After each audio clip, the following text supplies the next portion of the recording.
to know what you knew. Restless every time we start locking eyes. Lost control. Oh, it's paradise with honesty, but I'm in the dead of the night. Welcome back here, everybody, to the Queen here in Baton Rouge. We thank them and 1717 for allowing us to host this coach's show. This week, the show is going to be a little bit different from the past. Instead of having a coach, you guys are going to get a 2-for-1 here. We're going to have two players for the price of one. And in place of Everett Thompson, we're going to have Chris Ciolek joining us here on the show. And then after that, we're going to be having Ethan Matcham joining us. So hope you guys enjoy. There's a little change to the schedule.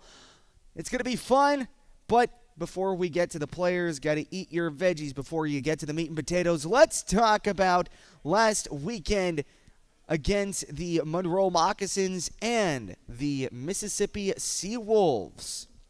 Getting into it, last weekend was kind of a cleansing weekend here for the Zydeco.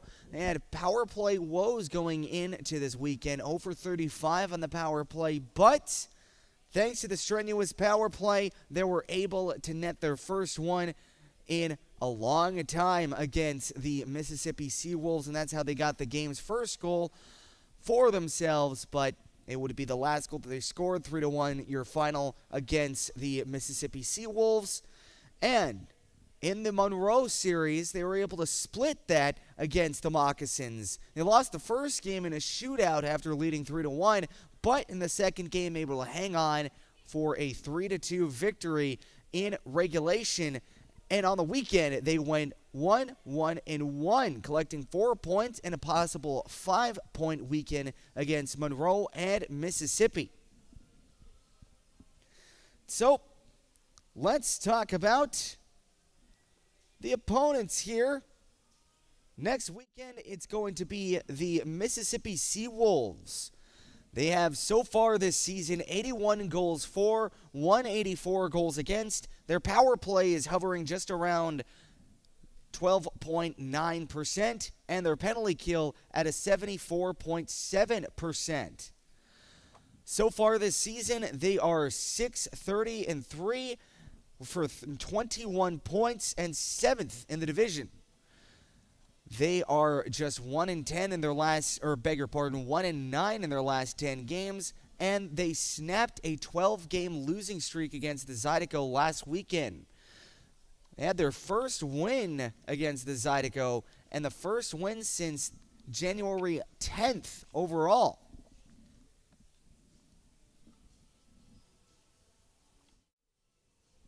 So, next weekend, it's going to be back to Mississippi as the Zydeco will look to gather 6 more crucial points in this playoff race to end the road trip as they head back to Raising Cane's River Center. They have 4 more games left on this road trip before their return to the River Center on March 13th, where they'll take on the Danville Dashers for the first time at home, and they'll host the Athens Rock Lobsters in the next 2 after that. So if you want to get your tickets to try to watch this home stand, you can call 225-515-PUCK, or you can email hope@brzydeco.com for all your ticket inquiries. So next up for the Zydeco, it's going to be Mississippi for the next 4 games. Then they'll be back at home against Danville and Athens. And if you want, you can actually pre-order your St. Patrick's Day jerseys before the weekend. That's going to be the kind of theme of the night when they take on the Athens Rock Lobsters. So that'll do it for scouting the opponent and for the weekend recap. Next up, we're going to be welcoming in Chris Ciolek as our Momentum Building Services featured player interview. And then after that, it's going to be Ethan Matcham. So, hope you guys enjoy. Looking forward to it. Stick right here with us. The party's just getting started.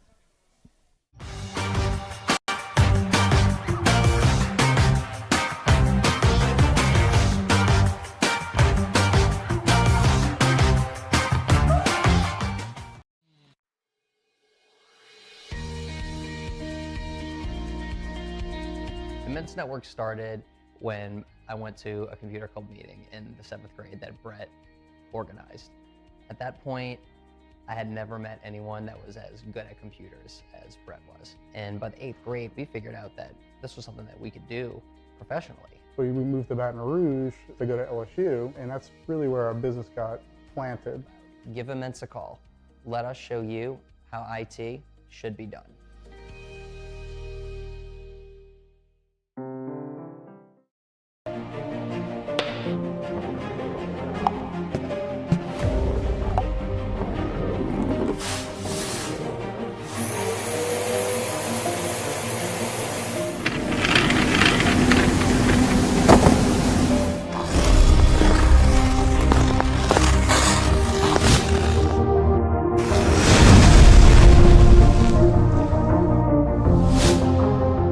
Official sponsor of Baton Rouge Zydeco. Are home problems turning your life upside down? Trust Southern Air Cooling, Heating, Plumbing, and Electrical to save the day.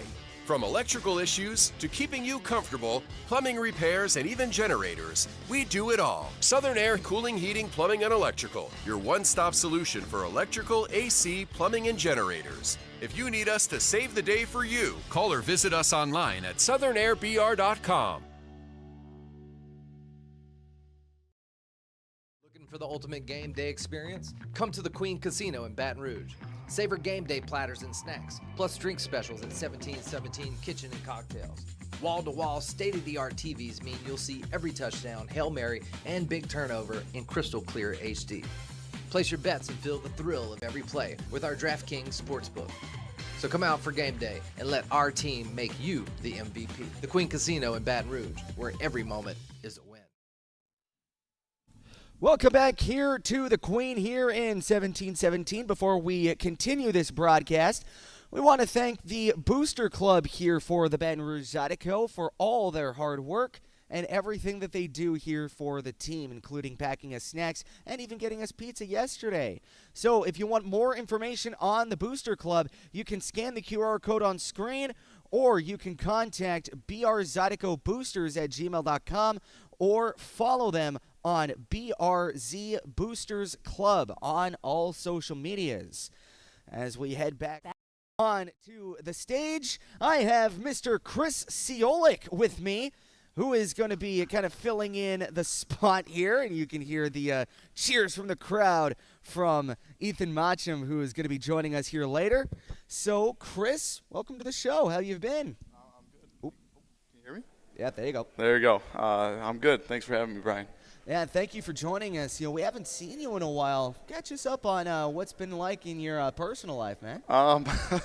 Well, IR is never fun, especially when you're watching the boys play without you. But we're in the process of coming back here soon. We're getting back on the ice here this week, and we'll see if we're in this weekend. So. All right. So I want to get to know you a little bit. Did a little bit more research on you. You started off in the USPHL. You started off in the elite before moving on to the premier. You told me off stage it was pretty much just like staying in the same tier, right? Yep. When I was in juniors way back, 7-8 years ago now, it was first started out as elite and premier, and then premier kind of went to our elite went to premier, and then the NCDC formed. So it kind of just stayed in that same level of competition in that tier 3 juniors. So I want to talk about your favorite moment in the juniors, because I know the USP is a vast league. So every team seems to have its own community, own little sphere, depending on what division you're in. So I want to talk about just your background in the USP and what was it like with you. Well, at first I wasn't even going to play juniors. I wasn't even going to play hockey after high school. I was just thinking about going to college and going in that route, and then kind of got a call from a couple teams and thought I'd give it a try. So I started out in Minnesota for 2 years, and then I moved on to the Hampton Roads Whalers, and that was probably my favorite year that year. We won a national championship that year, made a lot of good friends, still talk with those guys every day. They're probably in the chat right now. I told them to get on. So, yeah, that's kind of my junior career. So what was your favorite moment in juniors? There's too many to choose from. again, those first 2 years were awesome. Made some great friends, great people. But I had to say that favorite moment was probably winning the national championship there. You know, it was such a good community, like you were saying, in Hampton Roads. There still go to alumni games here and there for that, and it was definitely a bright spot in my career right there. And when it comes to juniors, I want to know your experience there. No doubt, you know, really different here from the pros. But I want to talk about just like how different it would have been for a junior team rather than, you know, a pro team. What's the biggest differential? It's definitely a big jump from that. Certainly, we're still kids. You know, we age out about 20 years old for juniors, and obviously when you switch to pros, it's guys that are getting, you know, paid and guys that are fighting for a job, and it's a little different. We're just kind of kids having a good time at that point, and don't really know what we're doing after, but we're just, you know, playing hard, you know, having a good time for juniors. So yeah. So you won a national championship. Yep. Oh yeah. Yeah. Beat a couple guys actually on this team. A couple of the Metro Jets guys. If they end up listening to this, we beat them in that game. So they took the L on that. We came home with the cup and got the rings. So. Is that something that you just keep holding over them? You know, if they ever chirp me about playing for the Hampton Roads, I could always just show them a picture of the ring. So. There you go. So, who really inspired you when you were in juniors? It's a tough question. Obviously, I had 3 great coaches when I was there, but I'll go back to the Whalers. I had a great coach there in Rod Taylor. He's an ECHL legend for the Admirals, and he was a tough guy to play for sometimes, you know, with all the yelling and screaming here and there on the bench and in practice. But he definitely made you work hard and earn that. So he was probably one of the most influential guys. And then my teammates too, a couple guys like Brandon Lights, you know, always pushing me, and Connor Hunt, and Joe Giulio. So those were some good guys that kind of pushed me to be better. So now let's flash forward a little bit. You went from juniors and you started off in college with the Worcestershire State University in the NCAA Division III before moving on to the Iowa State University in the ACHA for 2 seasons, earning 12 points. I want to know, when it went to the jump from juniors to college, what was that like play style wise? What did you have to kind of like dial in a little bit more? It's definitely a tougher game when you switch over to junior and college. You know, harder hits. Guys are, again, a little bit more older, so you got, you know, your upperclassmen. Especially when you're coming in as a freshman, those guys just, you know, want to take your head off here and there. But you know, it's all an adjustment, and you kind of work hard and you get bigger, stronger once you go to college. And yeah, that was probably the biggest adjustment. And then obviously going back to school. So you take 3 years off. I didn't take any classes after high school, so going back into school for 4 years was definitely a challenge at first. But you figure out a schedule and you get back into it. So. I think the biggest thing, and myself included, and I actually talked to a couple of guys who used to play Bowling Green hockey. You talk about hockey players who are in college as, you know, just hockey players. You know, you ask about the game, you ask about the coaches, you ask about. I want to know a little bit more about, you know, your schooling aspect of it. How much did that impact your schedule around hockey? Yeah, it's definitely a major adjustment after, you know, juniors. You kind of just practice in the morning, you do a workout, and then you kind of left the rest of the day to do whatever you want. But in school, obviously, it's a little different. So where I went, we started off, we usually did class in the morning through the afternoon. Then you get on the ice, you do a workout after, and then you got, you know, only a few hours to kind of figure out the rest of your day, doing homework and all that. So it's definitely an adjustment, but you kind of get into a routine when you find your classes and your workouts time and all that. So it's easy to adjust, in my opinion. But yeah, that was the biggest challenge. But I ended up doing pretty good for it. No, and no doubt. I mean, you lasted 2 seasons with the Iowa State University. What was your college experience like there? It was definitely, I had a lot of fun for sure. So my first school at Worcester State, you know, that was like a small D3 school. Kind of everyone knew everyone there. But then you go to Iowa State and you go to a much bigger school, and it's, 30,000 kids that are there, and it's like, oh man, this is a bigger jump. But I had a lot of fun. Made some great friends. There's a lot to do at Iowa State, so it was a complete change from small school to big school. But I ended up having a good time there for a few years. And what was your, I would say, and I know it's a canned question, but what was your favorite moment in college? Again, that's tough. Again, unfortunately, we didn't end up winning anything. But probably my favorite moment was playing. We had like one of the longest. I think it's the second longest game in North American history. We went to like 5 OTs. I got kicked out of that game. I don't want to say why I got kicked out, but ended up getting kicked out of that game. But that was surely a great experience. Playing in those overtime games and going to nationals with that team. Just a solid group of guys out there. So yeah.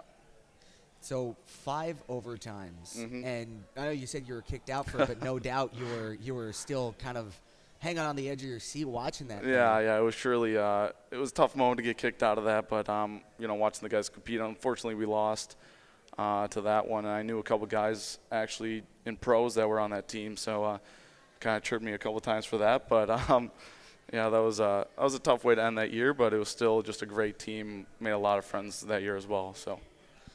So when you're playing in that game, is it just at some point you're just like, please just end it already? Yeah, right.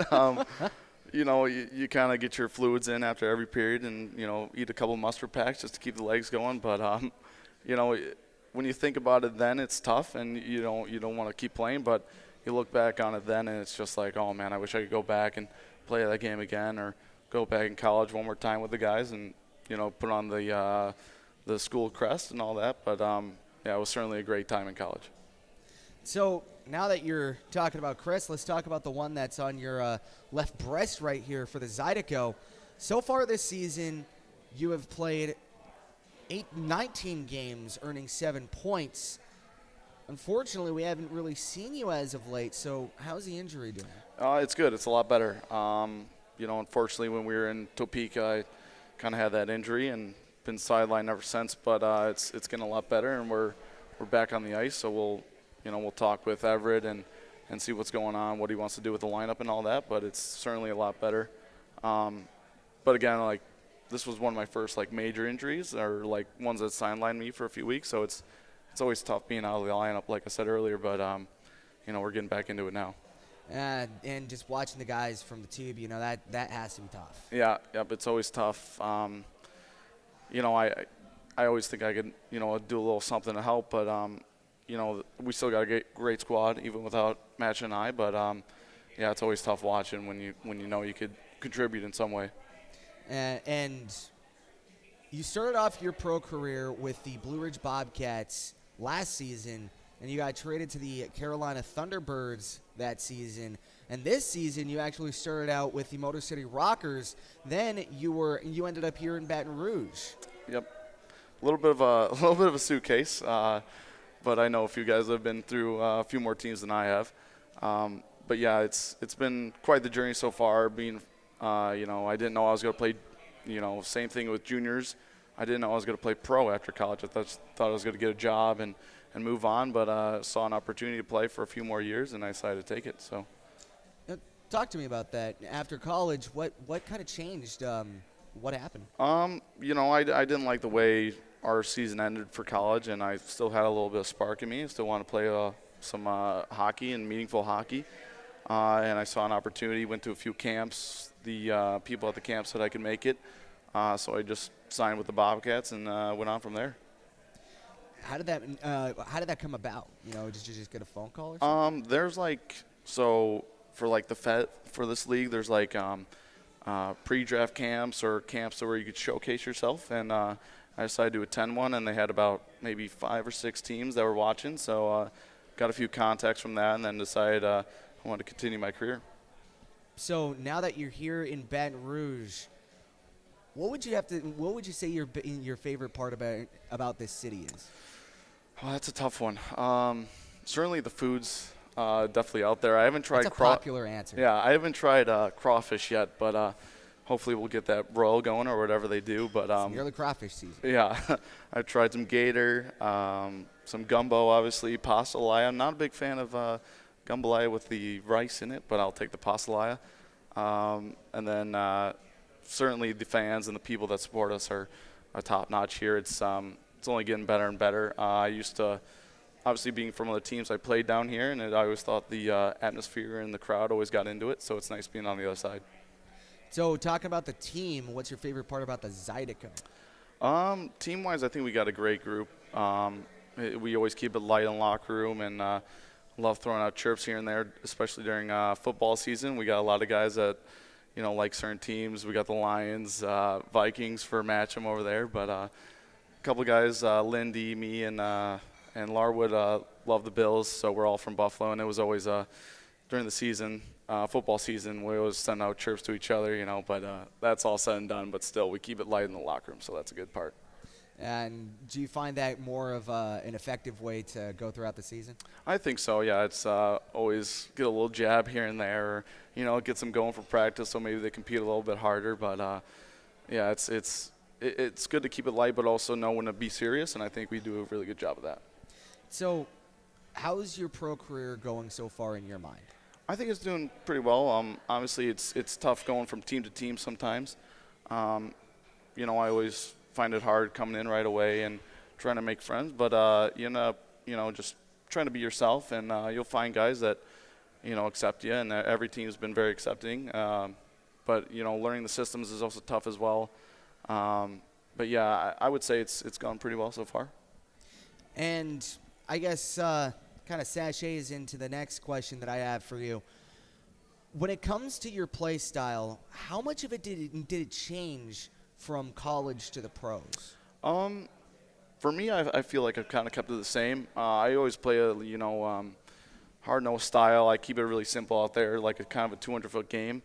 I played center and wing sometimes at college, and then coming down here to Baton Rouge, I started out as D, so I kind of had to keep it a little simple. But I always had that defensive mindset. Playing as a center, you got to play that 200-foot game. But yeah, not much of a jump. Again, like I said earlier, it's definitely different jumping into the pros because, you got guys that are almost in their 30s or in their 30s, and guys that are fighting for a spot on a team. So it's definitely you're not locked in like you are in juniors or in college. So it's you get traded at any point, you get released. So you gotta work hard every day. So. Yeah, most definitely. So far this season, how do you feel this has gone for the Zydeco? Oh, pretty well. Obviously, I came in a little bit late into the season, being from Motor City, but right when I walked in the locker room, I knew it was a good group of guys, and I got something special here. And obviously, we dropped a few games, but I think we'll be fine. We'll rebound, and we'll gear up for playoffs here. So I think it'll be. I think we could make a run. We got a special group here. Man, that word playoffs. It's right around the corner, isn't it? Oh yeah, and I know here in they didn't get it last year, but hopefully we'll get a few playoff games here in the River Center. I know it'll be quite the crowd for that for sure. Electric, huh? Yeah. When you first played for the River Center, what was it like? Walk me through your first interaction, with the crowd when you just went through that tunnel. What was going through your mind? Oh, it was unbelievable. I mean, like I said, played down here against the Zydeco, and I always thought, wow, this is quite the experience. They got a good setup here, and then finally being on the Zydeco, going through the tunnel and hearing the name announced and the cheers, it's something special, and they definitely pack it in every night. So it's easy to play when you got a good crowd cheering for you. You definitely feel a little bit lighter out there, and you want to get going, you want to score for them, but and win. But yeah, it's quite the experience playing down here. And I mean, for me announcing for the first time, it's just so deafening. Yeah. The crowd is just so into it. They're so loud. Is that something that really just gets you going through the season as a player? Oh, 100%. I mean, some days your body's aching, or sometimes we have a three games in 3 days, and obviously we all do this as a job for fun sometimes as well. But having that crowd in there, especially when you're tired, it kind of motivates you a little bit more, just pushes you that extra mile. And, without them, I don't think we'd be the same team. And I know with them, they seem to really love you down here in Baton Rouge. Yeah, they love their Zydeco, yeah. Yep. So, guys, kind of like final couple questions for you. When you make your return to the lineup, what's one thing that you kind of picked up during your IR stint that you're going to try to put onto the ice? You know, I'll just play the game that I've been playing. Keep it simple. Obviously, sometimes we try to go the extra mile or make the extra step, and then it's just a little bit too much. So definitely keep it more simple. I think that would really be something that we could do, and that it'll improve our game as well. I know you're pretty much excited to get back on the Oh ice. yeah. biting at the bit right there. Yeah, it's like, again, just watching you before the unfortunate injury up in Topeka, you really have a grace to your game. It's just you seem to slow down the puck a lot, and that's not. And I'm not saying that as a bad thing. Yeah. It's like you open up a lot of opportunities. You know, what's something that you can really contribute yourself to that? I just thought I've always had some decent vision when I'm on the ice. You know, I've been told that, again, I try to slow the play down, and, you know, it's about being fast sometimes too, but it's always about slowing down, seeing the exact play, and letting it develop. That's for sure a thing. And going back on D for the first time, that was a big part of the game. You know, you get to see the play develop in front of you and pick where you want to, you know, pick where you want the puck to be. But, yeah, it's certainly something to be proud of, you know, trying to just make sure everything's simple and don't overdo it. All right, so one final question here for you. Is there anything else that you would want to tell the crowd or tell the fans before this home stretch coming up in a couple weeks? That's a tough one. I mean, just know that we'll bring everything we got. You know, we've been on the road for so long, and we want to get back to the River Center so bad and see the fans and hear them cheering for us. So we'll definitely bring it our all once we're back home. All right, and if you guys want to see a chance to see Chris, you actually can make the trip down to Mississippi. It's not too far of a drive, It's 2.5 not, hour. 2.5 hour drive. So if you want to make your way down to the Mississippi Coastal Coliseum to see this guy, you know, you can make the trip. Or if you want to wait a few weeks, first home game going to be coming up against Danville March 13th. So if you want to get your tickets, call 225-515-PUCK or email hope@brzydeco.com. Get information on group tickets. Or if you want, you can go to our Ticketmaster page. Chris, thank you so much for joining us, my Thanks, man. Brian. Pleasure. Pleasure. So when we get back, it's going to be Ethan Matcham joining us. Stick tuned. More of the games you love, more of the flavors you crave, more staycation relaxation. All this plus an exceptional staff. Add more to your story at L'Auberge Baton Rouge. The trust that we offer to our clients it comes pretty easy for us because we've been doing this a long time, and 90% of the jobs that we get are referrals. You know, that's what we depend on, and we strive to let the customer know that we're going to be here. We will always answer the phone.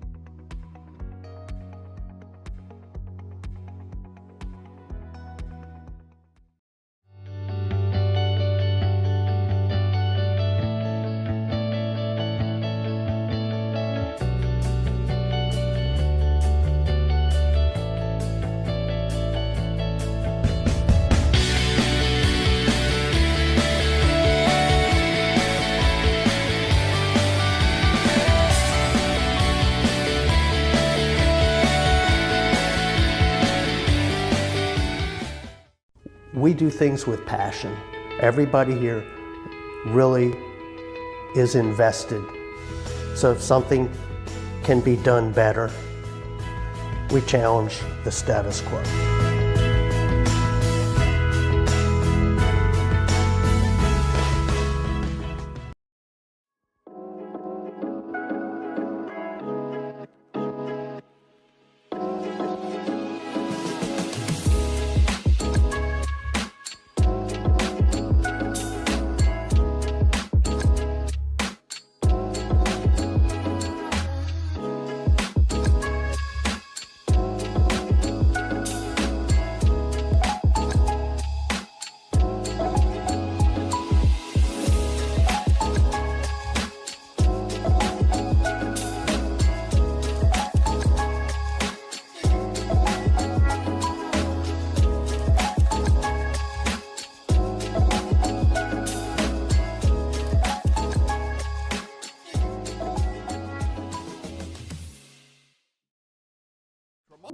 We've gotten very good at roofing. We're good at the actual work, but also the documentation from the beginning, getting everything with the client. What do they need? What are their needs? And then how can I give them a couple of options? And then from there, during the process, they know what's going on. And then at the end, feeling good about everything that's complete, and they're happy when they're done with their job.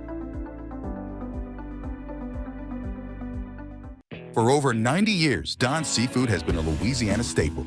From the finest Gulf catch to the most authentic Cajun recipes, our commitment to quality and tradition is who we are. Enjoy favorites like our gumbo, jacked up shrimp, seafood salad, steak, and of course, our signature seafood platter. Don's is more than just food. We're a celebration of flavor and family. From our team at Don's Seafood, we want to thank you for the last 90 years and cheers to many more together. At Don's Seafood, our weekend brunch isn't just a meal. It's the moment you've been waiting for all week. Begin your legendary weekend with brunch favorites like our shrimp and grits, crab cake benedict, and of course, bottomless mimosas. Let's be honest, the party doesn't start until Don's Seafood hits the table. From our team at Don's Seafood, we want to thank you for the past 90 years and cheers to many more together.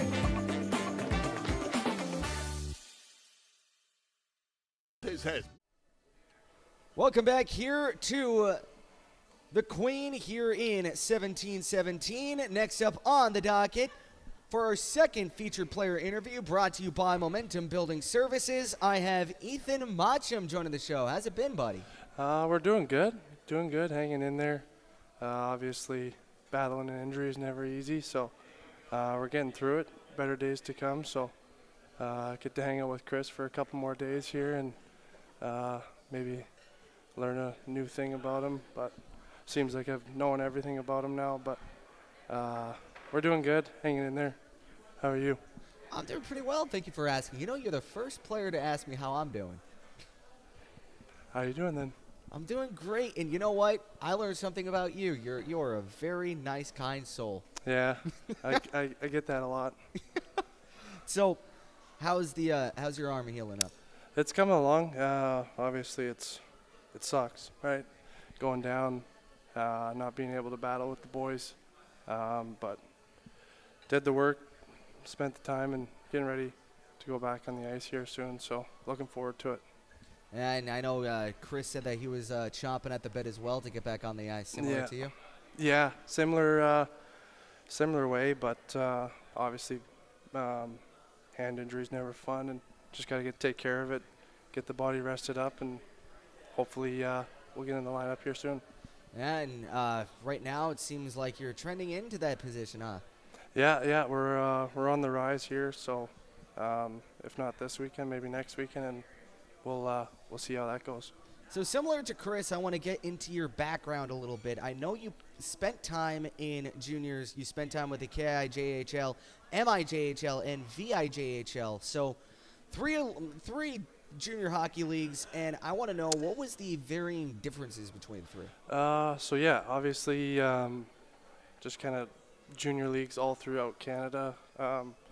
KI obviously starting in the British Columbia area, Swan Valley being in Manitoba, and Campbell River being on Vancouver Island. But started my junior career with the North Okanagan Knights, moved away from home at 16, got everything started there, and unfortunately had COVID through my junior career, so had to sacrifice a year there and not be able to play, or I guess kind of across North America everyone got to take a break from playing hockey for a little bit, but we were still able to practice and still able to skate and keep the hands going, so it was good. But that was my second year. And third year went to Swan Valley, I missed a step. Third year I stayed with the North Okanagan Knights, ended up having shoulder surgery, so third year kind of wasted again, so I got it going again in Manitoba with the Stampeders out there for a season, and had some pretty good memories, pretty cold up that way, of Canada, so got to experience lots of snow and some cold temperatures and lots of outdoor rinks. So, yeah. So I want to talk about that COVID season you were talking about. Just a year break. What was that like coming back from that? It was different. Like they're just kind of the rules that were being implemented into the like everyday life. Just had to wear a mask and obviously being like 6 feet apart and stuff like that. So hopefully that never happens, and hopefully no one has to go through what we had to go through that year. So it was definitely exciting, and in the summer we got to skate and get ready and get prepared for the next season too. So it was pretty exciting, and in a way it kind of boosted the morale, I think. So what was your biggest highlight in juniors? I wouldn't say, I guess COVID maybe, but I wouldn't say too many highlights, but we had some pretty good playoff careers, or playoff series through the Stampeders and Campbell River, so shout out to those guys. Hopefully they jumped on. I told them to jump on, but who knows. But we had some pretty good playoff runs and some pretty good teams I've played on. So talk to me about the playoff moments. You know, you mentioned that you had a couple of them. You know, yeah. Which one do you think is one that sticks in your mind? Probably Campbell River. We went to round semifinals, I guess. First round went up 3-0 on Comox, and we ended up falling the next three. They forced Game 7 with us.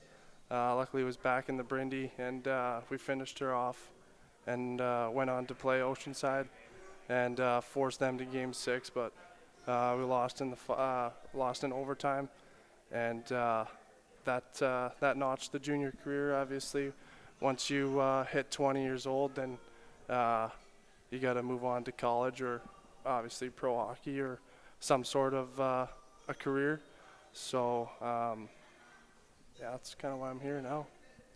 So you did, in fact, move on, but before you did, I want to just get one last parting shot for your junior career. What would you say is your favorite league? Ooh, favorite league, maybe the KI. I played it the longest. Still got some buddies that I keep in touch with from back then, a couple years now. So probably the KI, or even the MJ was pretty fun too. Lots of bus trips, lots of rookie idol and karaoke on the bus, or playing cards and stuff like that just make the trip and the memories even better. So you mentioned after 20 you need to move on, and kind of almost like baby bird leaving the nest. You decided to move on overseas to play for the Sollefteå HK in Hockey Tovan as part of the Swedish league, where you played 25 games and amounting 8 points. So first off, and I know you were reading this packet before the game, and you said the obvious is the 8+ hours, but what was the major difference in play style in Sweden? I think over there, just in Europe, you get to play on Olympic-size ice. So obviously you get that extra, however many feet that is, with the boards being a little bit wider. So I think you get a little bit more time and space. Obviously you got to change your tactics and kind of how you go in the corners and take angles on guys. So I think that was a little bit of a difference to recognize and catch up on for the first couple weeks I was there. And luckily there was a few Canadians over there with me, so it was easy to get used to and kind of fit right into the culture over there. So we had lots of fun over there. So overseas experience, would you say is kind of like was it a positive one for you? I think it was a positive. Yeah, it's different. You get to experience someone else's culture and everyday lifestyle, and obviously being that far away from home, it's a little bit different. As you said, the 8 hours, calling the parents and staying in touch with friends can be hard at times, but you just got to battle through that, and it's part of the process. So, but as long as you have fun and that's what we had when we were over there. So it made the experience and the time over there even better. And try and keep in touch with those guys over there as much as I can, because you never know when you'll be able to see them again, right? So, but it was a great time over there. You know, I actually talked to one of the players who used to play in the Swedish Elite League back up in Bismarck, and he mentioned that it's a little bit more lonely than a traditional, just going away from home type of thing, because, at least here, it's only a couple hour difference. I can call my parents, right after the show, but with you at 12 o'clock in the afternoon, they're about ready to go to bed. Yeah, so, yeah. What was the experience like for you, after games, knowing that, the only people you're going home to is your teammates? Yeah. I mean, a little bit tougher, but getting to stay with each other, playing with each other, you kind of hang out with each other every day, so you build a good brotherhood. I think there was 6 imports that year, so we kind of built a good bond and kind of made the most of it. Obviously, with that 8 hours being in effect, that you just can't call your parents. So we played lots of card games and board games, watched a lot of movies, and so we had a good time and made the most of it. All right, if you're in Sweden, I gotta ask, what was your favorite food over there? So I did get to experience a Swedish, a traditional Swedish Christmas with one of my teammates over there, William Strahl. Thank you. So it's pretty traditional, but kind of the fish and potatoes they had. It was shredded potatoes with sardines, which was pretty good. They had lots of pickled sardines and that sort of stuff just on the side. I'm not a beet guy, so I didn't touch the beet salad that they had. They had little sausages that they would cut up and boil them and put them on top. And they did do every 3 o'clock they watch cartoons. Yeah. And so I guess everyone kind of across Sweden has been watching this growing up, and it's been a kind of monument in everyone's family for it. So, yeah. Nice. So, what would you say is the favorite part of the Swedish culture? I did get really used to their. I drank a lot of their coffee. I went to the first grocery store I guess I kind of went to. I was picking up cream for my coffee because I'm a North American, so I put cream in my coffee. Is that just a North America thing? I don't know, because when I went over there, they were like, well, we don't really have that, because they drink most of their coffee black. Black, okay. So that was an eye-opener when I went over there for sure. But some of their foods were, I would say, a lot better than what we have over here, just because there are regulations on food over there. So even their meats and stuff like that were a little bit cleaner, you could tell. So it was a good time. Nice. So what would you say is the biggest thing that you miss about playing in Sweden? Food, yeah, I mean, food's pretty good over there. Even the culture and just kind of the vibe. Everyone's picking each other up and pretty active in where I was. So it was a little town of 5,000 people. So it was a small town vibe, so you kind of had to create your own vibe, but in a way it was nice. So moving on from Sweden to the States, this season actually marks your first U.S. pro season as you started in the FPHL career in Baton Rouge. And when you were before you were injured earlier on in the season, you actually through 15 games had 3 points. So from Sweden to Baton Rouge, what was the culture shock like there? I mean, over here, it kind of got in a way where I was just keep it simple over here, and makes the game a little bit easier on me. I felt in Sweden maybe didn't do too much at a time, so maybe over here can bring a little bit more and get it up in the play and be a little bit more active. So try and bring as much as I can to the team, but be in full effect. So. What part of your play specifically changed when you were over in Sweden that you're trying to implement here into the Zydeco? Just kind of, obviously the angles with the rink sizes being different. So I think if you have a good group, good guys, good partner, I think you can have a good time and keep it simple. But yeah, it's good. What's the culture like in the locker room for you? Right now, it's pretty good. Keeping it light, obviously. Being on the shelf's never easy, and you never want to get in guys' ways. So keep it light, keep it easy, but hopefully can get back on the ice and maybe draw back into the atmosphere a little bit. You know, when I first started seeing you play on the ice, one thing I noticed is, and I notice it here too, you are huge. But Yeah. you are very tall. You know, Yeah. how do you implement that size into your game? Yeah, I think well, obviously you can't teach size, so it's pretty fortunate enough to be a tall guy and have that reach and long stick to poke pucks away. But I think I had such a late growth spurt. I think I'm finally being able to use my size and use my reach to advantage. So, in that sense, you know, you mentioned you can't teach size. So, what's something that you just had to teach yourself here while part of the Zydeco? I mean, maybe bring a little physicality to the lineup. Maybe sometimes, you know, guys don't finish a check here and there, so try and finish a check as much as you can. Keep the boys energized and try and just do my job and keep it simple. And you mentioned that a lot, keeping it simple. Yeah, I'm a simple guy, so. Yeah. I mean, honestly, same here. Yeah. Yeah. But, you know, in just trying to, you know, simplify your game, simplify your lifestyle here, how easy has the Zydeco made that for you?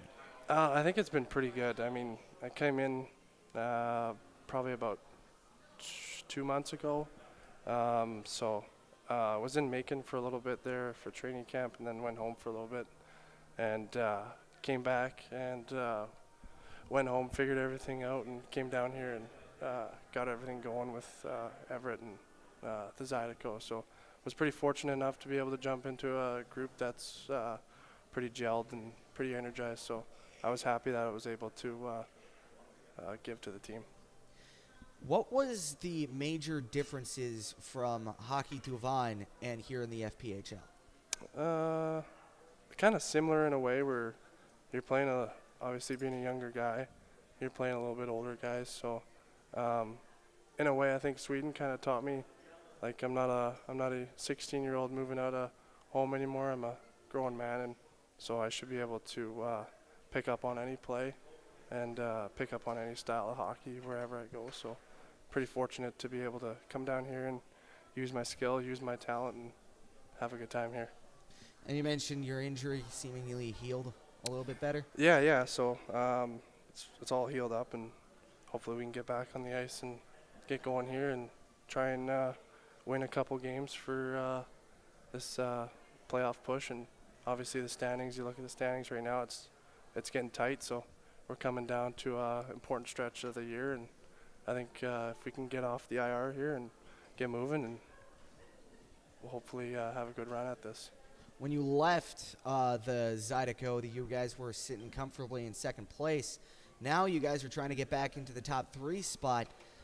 What's one facet of your game that you are going to try to kind of implement that to make that happen? Yeah, I think obviously as a bigger guy, you try and keep your feet moving, use your stick to advantage, use your reach to advantage, try and use that size. But you bring all the tools to the job every day, so just gotta pack the lunchbox and go to work. So I like that. Yeah. I like that. Pack the lunchbox and get to work. Yeah. That's a good saying. Yeah. I'm gonna keep that in my back pocket if you don't mind. Go for it. Go for it. So, being off, and you know, just like you said, very hard to watch from home, and you know, getting back, you guys are getting up and getting ready to go here. Just before that first game, before you hit the ice, what's the mentality like for you in the locker room? Yeah, I mean, it sucks kind of sitting around being at home, but you're just trying to make the most of it and stay active. And I think I might wear the bike out at home, but the sauna's been pretty nice, so we're trying to take the recovery pretty serious and hopefully draw back in the line here soon. hopefully draw back into the line soon.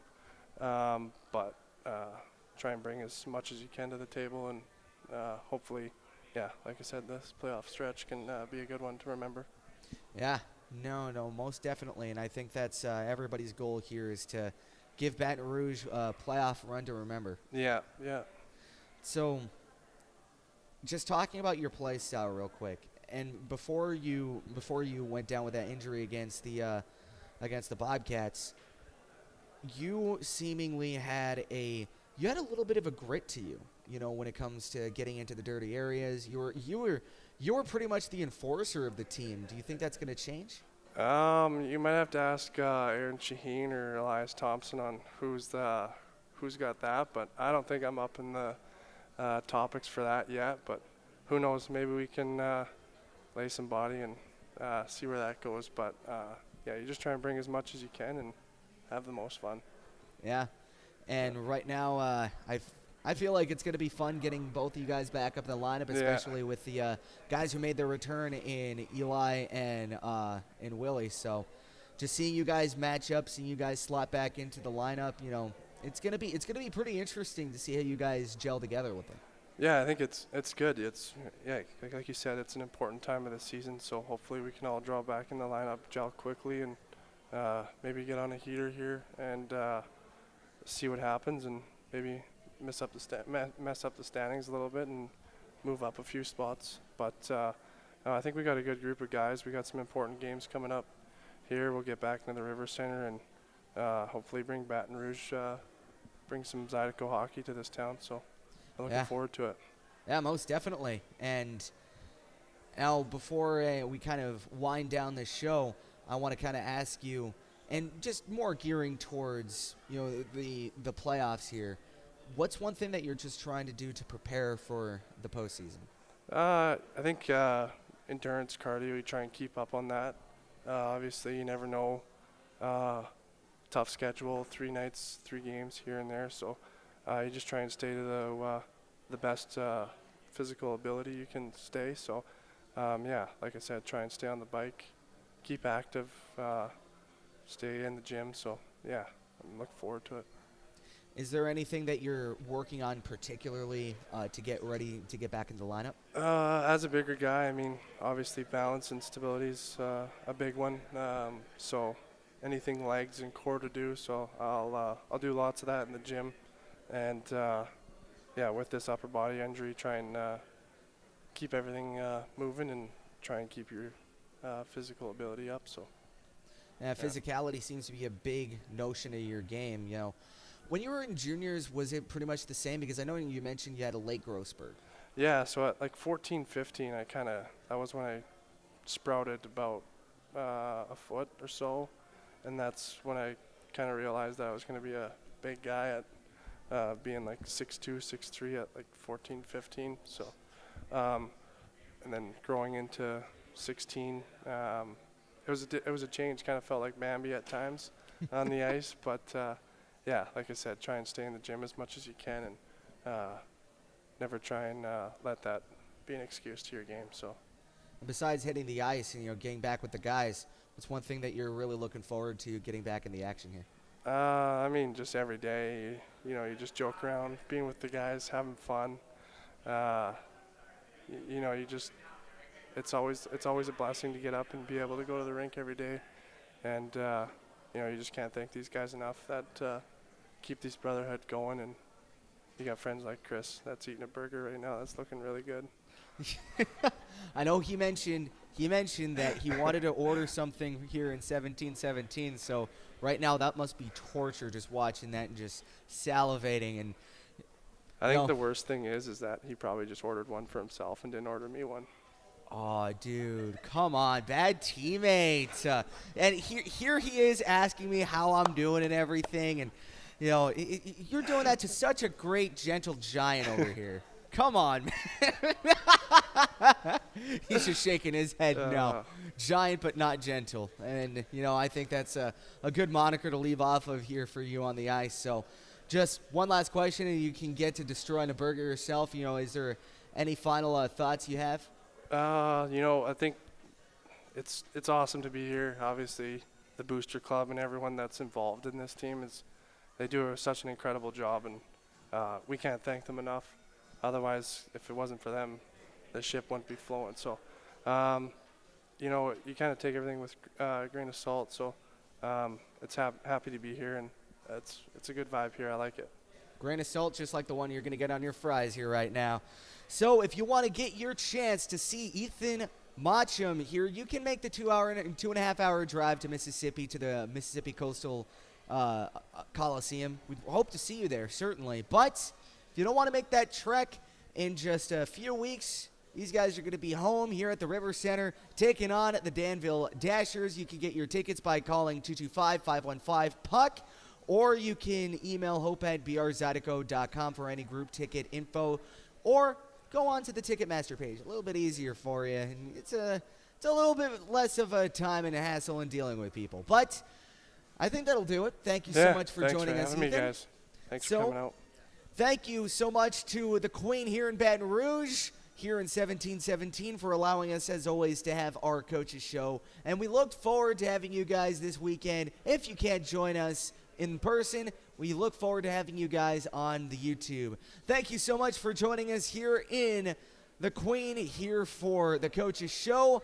And as always, we know you guys have a lot of, you know, entertainment choices here in Baton Rouge. I'm so honored that you made us your entertainment choice here for this evening. So for Chris Ciolek, for Ethan Matcham, my name is Brian Flores, saying so long, good night, and have a very pleasant good evening. We hope to see you either in person or in the YouTube chat here, as the Zydeco will be taking on the Mississippi Seawolves this Friday at 7:05 and Saturday at 6:05. So hope to see you there. Have a great one. More.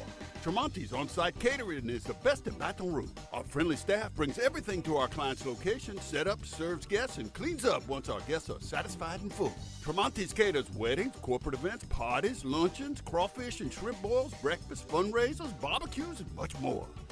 Good meat ain't cheap, and cheap meat ain't good. Visit Tremonti's.com, 225-751-7665. There's a time we all know